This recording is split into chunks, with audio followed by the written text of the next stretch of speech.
அதை தாண்டி யாரு எந்த விளக்கம் கொடுத்தாலும் எல்லாத்தையும் பாத்தீங்கன்னா தவறாக அதை வந்து சித்தரித்து கொண்டு போகும். இது இயல்பு தானேங்க, இல்லையா? எல்லாருமே அப்படி தானே. அவங்கவுங்க ஒரு கோட்பாடு, ஒரு விஷயத்தை நம்புவாங்க, அதை டிஃபெண்ட் பண்ணி பேசுவாங்க. அதை மட்டம் தட்டுவது, கேலி பண்ணுவது, கிண்டல் பண்ணுவது, நையாண்டித்தனம் பண்ணுவது, இது போன்ற ஒரு விஷயங்களை அவர்கள் பண்ணிக்கிட்டே வர்றாங்க தொடர்ச்சியா. ஜஸ்வின் தம்பி எதையாவது செஞ்சுட்டா ஒரு கேட்டகரைஸ் பண்ணி மட்டம் தட்டுவது, அது பண்ணுது, இது பண்ணுது, அது பண்ணுது வந்துடும். இவரு பண்ணா வராது. அவரை வந்து அசிங்கப்படுத்தி விட்டணும், அவருடைய ஊழியங்களை நம்ம முடக்கிடணும், அவரை இல்லாமல் பண்ணிடணும், இந்த ஒரு மோட்டிவேஷனோட செயல்படக்கூடாது. எனக்கும் அகஸ்டின் ஜெயக்குமாருக்கும் குடும்ப பகையா, சொத்து தகராறா, அவரை இல்லாம பண்ணிடணும்னு நான் நினைக்கிறதுக்கு எனக்கு அவர் யாருங்க?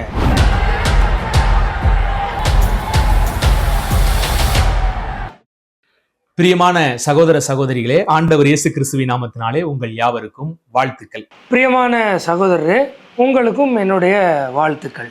நம்ம அண்ணனுக்கு ஒரு பர்டிகுலர் கிளிப்பு நம்ம போட்ட வீடியோவில் அவர் ஏதோ செஞ்சிருச்சு,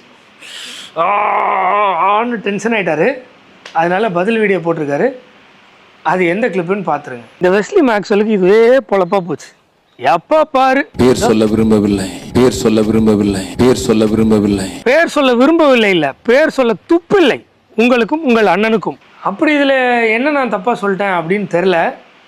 ஏன்னா இது சாதாரணமாக நான் ரொம்ப காலமாக அவரை காமிச்சிட்டே இருக்கேன். ஏன்னா அவர் வந்து வாய் வந்து அப்படி கிளியும். அவர் வந்து நான் எதுக்குமே பயப்பட மாட்டேன், மோடினாலும் எனக்கு மூடினாலும் ஒன்று தான்.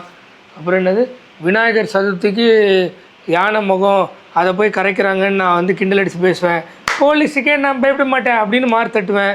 இதெல்லாம் யுத்த சத்தம் மீட்டிங்கில் நடந்தது சொல்கிறேன். இப்படி வாய்க்கிலேயே பேசிட்டு இங்கே வந்து உங்களில் ஒரு ஜாடமாடையாக ஹிண்ட்டு கொடுத்து பேசி கொடுக்கப்பட்டது 20 கோடி அப்படின்னு சொல்ல வேண்டியது, அதுக்கப்புறம் மன்னிப்பு கேட்க வேண்டியது, இது அவருடைய பொழப்பாகவே வச்சுருக்காரு. அதை நம்ம எக்ஸ்போஸ் பண்ணி வீடியோஸாக நிறைய போட்டிருக்கோம். இதில் அண்ணனுக்கு என்ன பிரச்சனை? இந்த ஜஸ்வின் தம்பி இவர்களை போன்று இருக்கிறவங்களுக்கு பார்த்தீங்கன்னா இவங்களுக்குன்னு ஒரு தியரி வச்சுக்கிறாங்க. அவங்க பைபிள் வாசிக்கும் போது இதுதான் அப்படின்னு வச்சுக்கிறாங்க. அதை தாண்டி யாரு எந்த விளக்கம் கொடுத்தாலும் எல்லாத்தையும் பார்த்தீங்கன்னா தவறாக அதை வந்து சித்தரித்து கொண்டு போகுது. இது இயல்பு தானேங்க, இல்லையா? எல்லாருமே அப்படி தானே. அவங்கவுங்க ஒரு கோட்பாடு, ஒரு விஷயத்தை நம்புவாங்க, அதை டிஃபெண்ட் பண்ணி பேசுவாங்க. இது சாதாரணமான விஷயம் தானே, இல்லையா? இப்போ நீங்களே அந்நிய பாஷை அப்படின்னு உங்களுக்கு ஒரு கோட்பாடு வச்சுருக்கிறீங்க, சரியா? அதை டிஃபெண்ட் பண்ணி நீங்கள் மற்றவங்களை எப்படி பேசுவீங்க? நான் அதை போடுற ஸ்க்ரீனில் உங்கள் கவர் ஃபோட்டோவே பேசும். கமெண்டில் கதரும் தவளை பாஷை ஆதரவாளர்கள், நீங்கள் அப்படி தானே பேசுவீங்க. இது காமனாகவே உலகத்தில் இது கேஷுவலான ஒன்று தானே. இதை நீங்கள் வந்து ஜஸ்வின் தம்பி இப்படி தான் அப்படின்னு சொல்ல வேண்டிய அவசியம் என்ன? உங்களுக்கு அந்நிய பாஷைன்னு இந்த மக்கள், ஏன் உங்கள் அண்ணன் அகஸ்டின் ஜெயக்குமார், வெஸ்லி மேக்ஸ்வெல் பேசுகிறதே உளறல் பாஷை தான். அதை நீங்கள் எப்படி போர்ட்ரே பண்ணுறீங்க? கமெண்டில் கதரும் தவளை பாஷை ஆதரவாளர்கள். இப்போ நீங்கள் அந்நிய பாஷையை தவளை பாஷை அப்படின்னு பேசும்போது அதில் நக்கல் வரல, நையாண்டி வரல, ஒருத்தவங்களை இல்ட்ரீட் பண்ணுறது வரல, ஒருத்தவங்களுடைய மத நம்பிக்கையை புண்படுத்துறது வரல, எதுவுமே வரல. ஜஸ்வின் தம்பி ஒருத்தர் பேர் சொல்லாமல் சொல்கிறாரு, அவர் இப்படிலாம் பண்ணுறாரு, இதெல்லாம் வேதத்தின் அடிப்படையில் சரியான கேள்வி கேட்டால் மட்டும் பொத்துக்கிட்டு வருது. அதை மட்டம் தட்டுவது, கேலி பண்ணுவது, கிண்டல் பண்ணுவது, நையாண்டித்தனம் பண்ணுவது, இது போன்ற ஒரு விஷயங்களை அவர்கள் பண்ணிக்கிட்டே வர்றாங்க தொடர்ச்சியா. இப்போது நம்ம அண்ணன் சும்மா சாம்பிளுக்கு ஒரு 4 கவர் ஃபோட்டோ மட்டும் போடுறேன், படிக்கிறேன். அவருடைய ஸ்டாண்டர்ட் என்னன்னு நீங்கள் பார்த்துக்கோங்க. லெந்து கால மூட நம்பிக்கை, இயேசுவிற்கு துக்க நாள் கொண்டாடும் அவலம், திருந்துமா கத்தோலிக்கம்.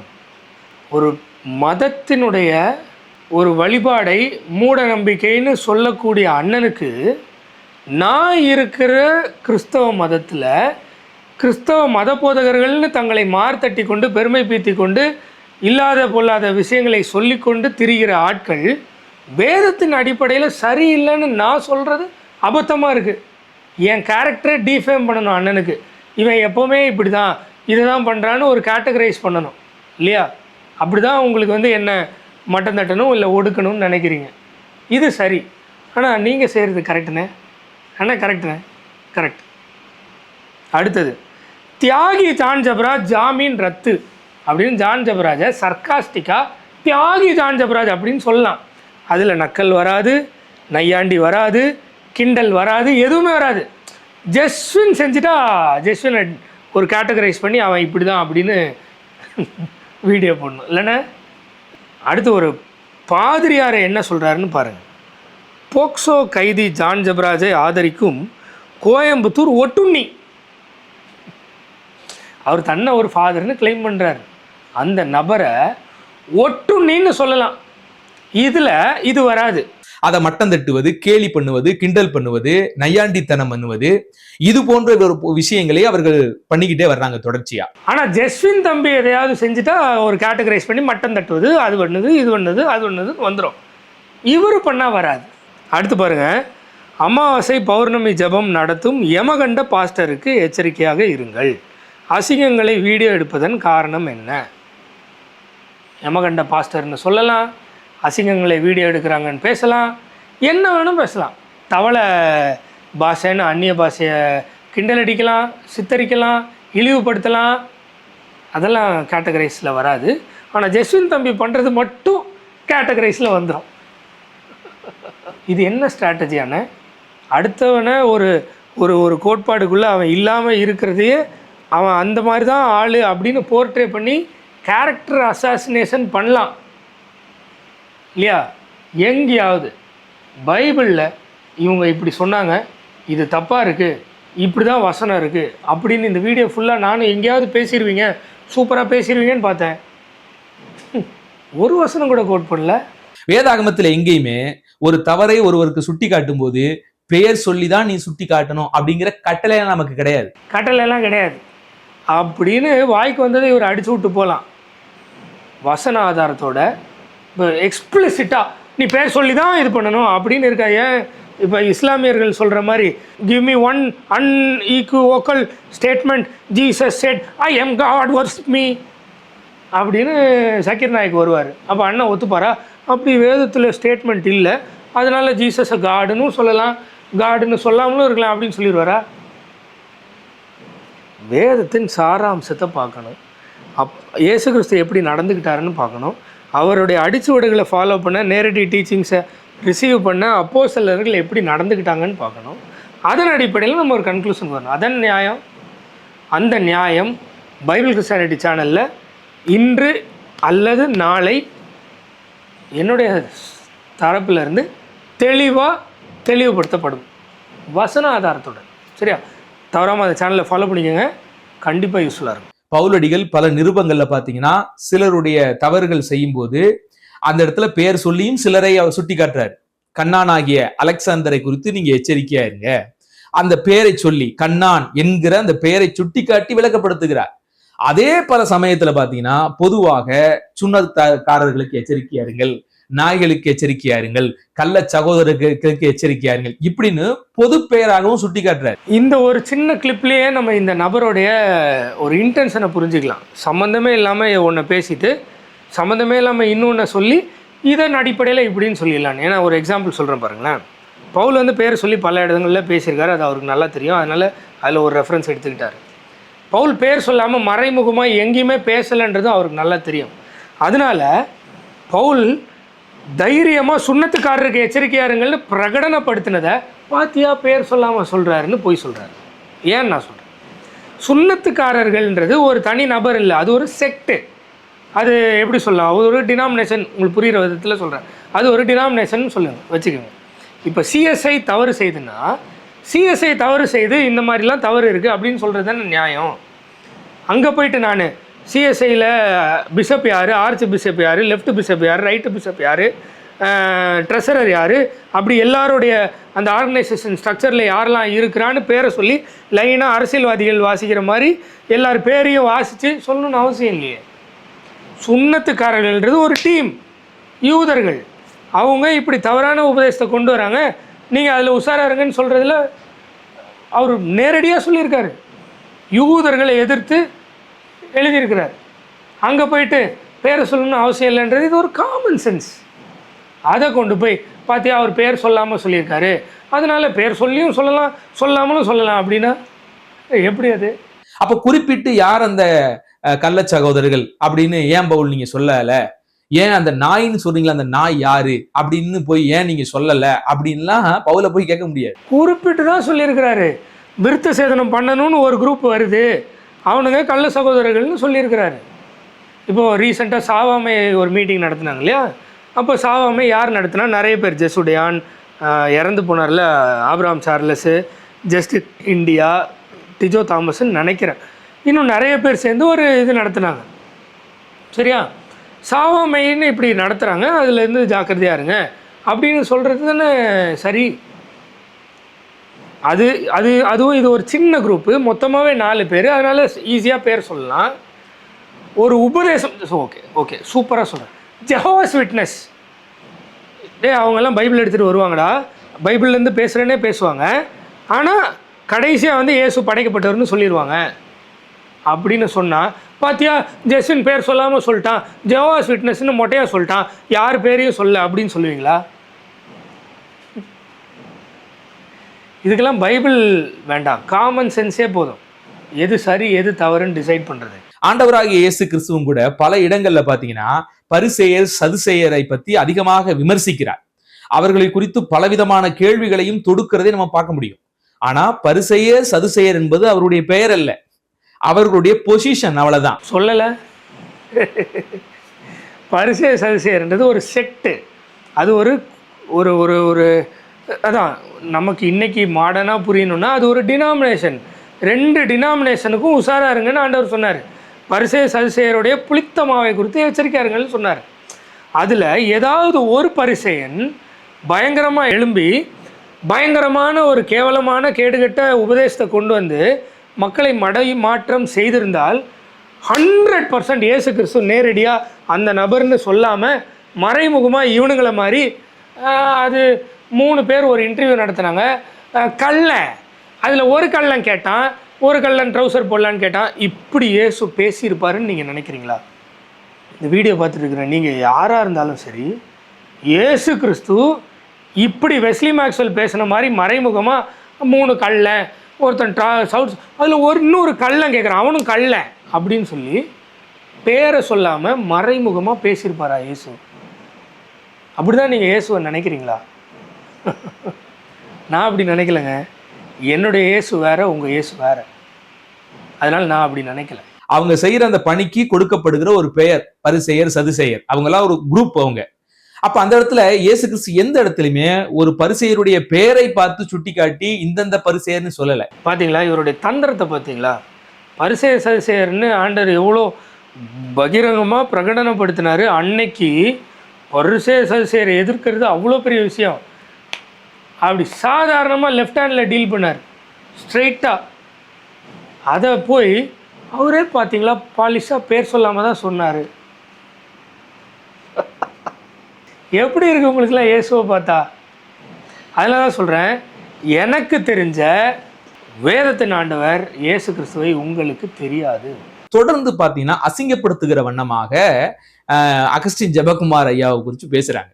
நான் என்ன சொல்கிறேன்னா, அகஸ்டின் ஜெபக்குமார் ஐயாவுக்கு நான் ஒன்றும் உங்க வக்காலத்து வாங்க வரல. அவர் தவறான உபதேசத்தை செய்தால் அந்த தவறான உபதேசத்தை மட்டும் நம்ம சுட்டி காட்டணுமே ஒழிய எல்லா தவறையும் அவர் மேல தலைமையில திணிச்சு அவரை வந்து அசிங்கப்படுத்தி விட்டணும், அவருடைய ஊழியங்களை நம்ம முடக்கிடணும், அவரை இல்லாமல் பண்ணிடணும், இந்த ஒரு மோட்டிவேஷனோட செயல்படக்கூடாது. எனக்கும் அகஸ்டின் ஜெபக்குமாருக்கும் குடும்ப பகையா, சொத்து தகராறா, அவரை இல்லாமல் பண்ணிடணும்னு நான் நினைக்கிறதுக்கு எனக்கு அவர் யாருங்க? அவரை இல்லாமல் பண்ணி எனக்கு என்ன கிடைக்க போகுது? என்னதான் நினைக்கிறீங்க நீங்கள்லாம்? நானும் அகஸ்டின் ஜெபக்குமாரும் பரம்பரையாக பகைஞர்னு நினச்சி பேசிட்டீங்களா? இல்லை என்ன தான் நீங்கள், உங்களுக்கு என்ன தான் அப்படி இருக்கும்? ஏதாவது கொஞ்சமாவது அவரை ஒழிச்சிடணும்னு எனக்கு என்ன? அப்போ நீங்கள் இப்படி வீடியோ போடுறதுனால என்ன ஒழிச்சிடணும்னு நீங்கள் நினைக்கிறீங்க அப்படின்னு நான் சொல்லலாமா? நான் இல்லாமல் போயிடணும் அதான் அவருக்கு ஆசை, அதனால தான் தொடர்ந்து என்னை எதிர்த்து வீடியோவாக போட்டுருக்காருன்னு சொல்லலாமா? என்னது, கொஞ்சம் கூட ஒரு காமன் சென்ஸே இருக்காதா? ரொம்ப சிம்பிளாக சொல்கிறேன், சின்ன சின்ன தவறுகளெல்லாம் அகஸ்டின் ஜெபக்குமார் செய்யலை, மிக பெருசாக செய்கிறார். இந்த வேதத்தின் அடிப்படையில் ரொம்ப மிக பெருசாக செய்கிறாரு.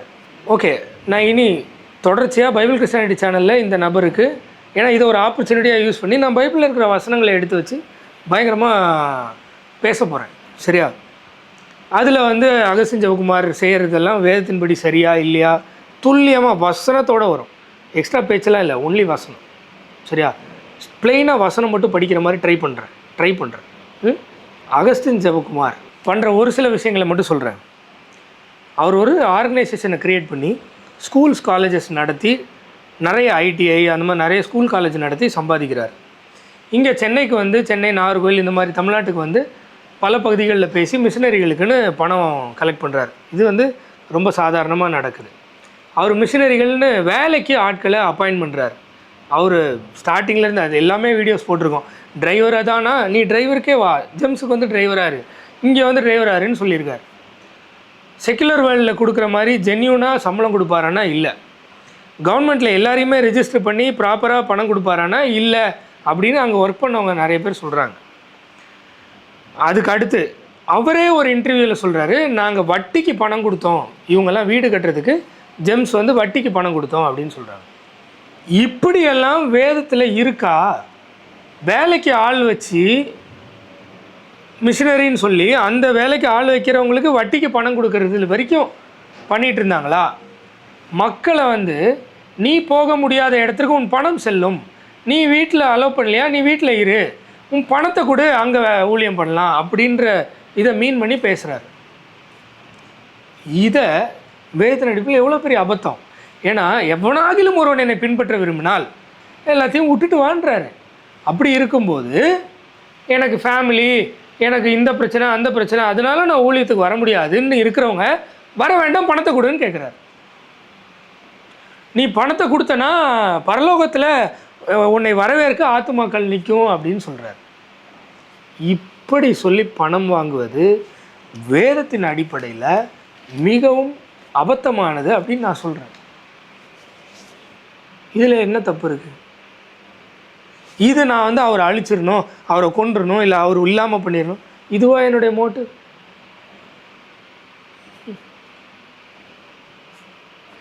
அவரை வேதத்தின் சத்தியத்தை பேச சொல்லுங்கள், அவரையும் நான் பாராட்டி தான் பேச போகிறேன், சூப்பர்னு தான் சொல்ல போகிறேன்.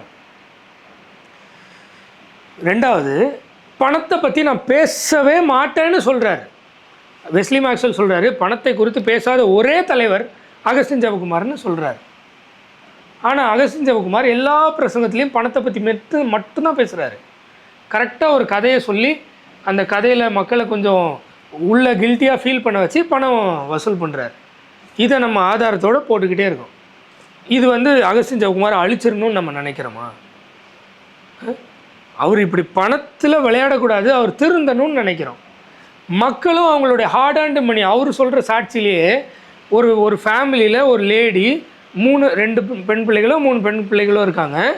அவங்க சாப்பாட்டுக்கு வச்சுருக்கிற இதை மொத்தத்தையும் கொண்டு வந்து கொடுத்தாங்கன்னு பெருமையாக பேசுகிறாரு. கொடுத்த உடனே அவங்களுக்கு அவங்க ஹஸ்பண்ட் இறந்ததுக்காக 5 லட்சமோ ஏதோ வந்துச்சு. அதனால் அப்போ என்ன சொல்ல வர்றாருன்னா, நீங்களும் கொடுங்க, உங்களுக்கும் இது மாதிரி ஆண்டவர் கொடுப்பாருன்னு சொல்ல வர்றாரு. ஏன் உங்களுக்கே ஆண்டவர் கொடுப்பாரு, நீங்கள் வாங்காதீங்களா அப்படின்னு நம்ம கேட்குறோம். அவ்வளோதானே?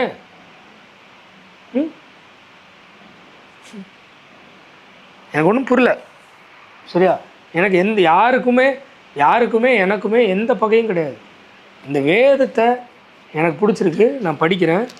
இத்தனை வருஷமாக என்னை இத்தனை பேரும் தப்பாக சொல்லியிருக்காங்கன்றது தெரிய வருது.